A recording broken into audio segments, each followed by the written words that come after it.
Now, the jinn were created on the earth before human beings.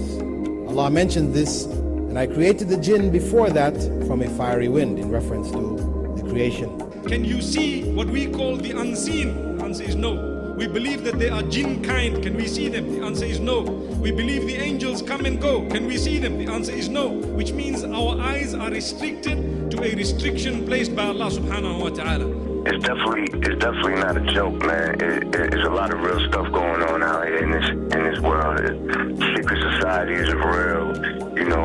It's definitely very obvious, that they're at work in the music industry, in the food industry, politics. Everywhere you turn is everywhere.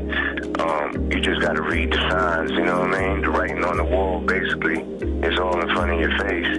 And yes, I know some people personally. I won't mention their name, and we asked a lot of guidance to Islam. It's a very, very famous rap group that sold maybe 30, 40 million records worldwide. They used to actually be engagement and talking to devils, jinns, and worshiping the shaitan. And they told me stories how they used to be aided by the shayateen, and they was aided by the jinns and aided by the devils. So you have this in the music industry. What do we know about this person who dedicates his life to serving the shaitan? A person cannot become a magician until he reaches the highest form of disbelief from which there is rarely any return. The shaitan promises him riches, the shaitan promises him fame. Some people enter into magic because of doubts in their hearts. Some enter into magic because of their desires, and this is the majority. Sometimes people are lured into practicing magic because they enter into things like, for example, they get involved in tricks of the hand. Maybe it's a simple putting something under the sleeve and it comes out of the other side, and then they want more, like a drug addict. More and more. It's not enough to simply make a coin disappear in the hand and appear in the other hand.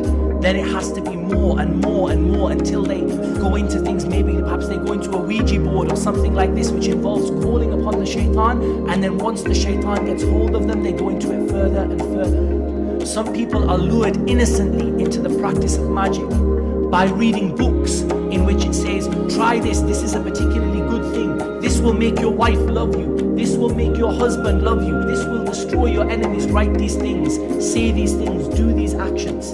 So people come into magic in different ways. This is a woman who never heard of jinns. This is a woman who doesn't believe, who never heard of the unseen, Wicca. Thank you. She said that she used to be in conversation with the jinns, the devils, the ghosts that some people might call it. And she said to the point that the jinn would come carry her, and she would be able to see certain things that her friends was doing, and she would call her friends, and she would tell them about, I seen you do this last night, and it would be very shocked. And then she said she was dating someone from the Dog Pound, which is a crew that used to hang with Snoop Dogg.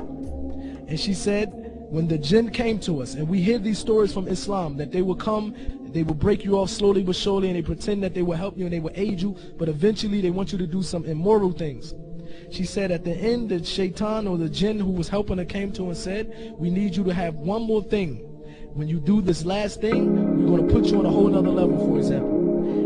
And just to mention what she said, not to go into details, they asked her to do something that was very, very immoral with not only the Dog Pound, with Snoop Dogg, but the whole crew. And she said ever since that day, she walked away and she stopped dealing with this religion because of the thing that it asked her to do at the end. And she started to investigate Islam. When she heard about the unseen, that Muslims believe in the jinns, and when she read about self-describing the jinns and describing the shaitan, she knew instantly that this is who she was dealing with. God always wins at the end of the day, you know what I mean? Good always gonna beat evil at the end of the day, man. No matter how bad it's looking, you know what I mean? No matter what's going on, you know what I mean?